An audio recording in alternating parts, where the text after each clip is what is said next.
বান্দা তুই টেনশন করিস না। তো মওলা কি করতাম? বলে যে তুই একটা কাজ কর, কত বছরের গুনাহ, আল্লাহ আমার গুনাহ তো হবে 30, 35, 40, 50, এত বছরের গুনাহ, অনেক গুনাহ, অনেক গুনাহ। রব বলে যে একটা কাজ কর, তওবা করে ফেল।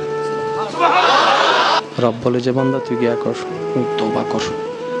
মওলা আমি যদি এখন মসজিদে যাই তওবা করি, সবাই বুঝবে আমি বাটপার,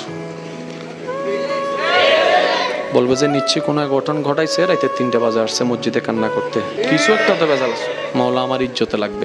রব বলে যে মসজিদে গেলে সমস্যা, আচ্ছা যা, মসজিদে যাওয়ার দরকার নেই, ঘরে যাই নামাজ বিছা। মওলা ঘরে যাই নামাজ বিছাইলে তো বউয়ে প্রশ্ন করবে, স্বামীও প্রশ্ন করবে, কি না কি করছো। মওলা এটাও সম্ভব না। রব বলে যে মসজিদেও পারবি না, যাই নামাজও বিছাতে, আচ্ছা যা, কিচ্ছু করা লাগবে না, তুই শুয়ে যা, তুই তোর বিছানায় শুয়ে যা।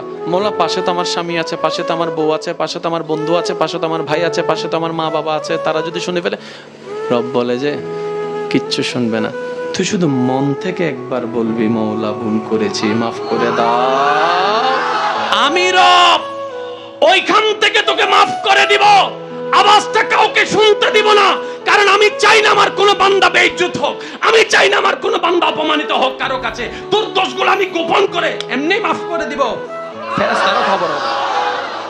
হায় হায় হায়, মন থেকে শুধু একবার বলিস মওলা ভুল করছি, একটু মাফ করে দাও না, তোমার নবীর ইসলাম।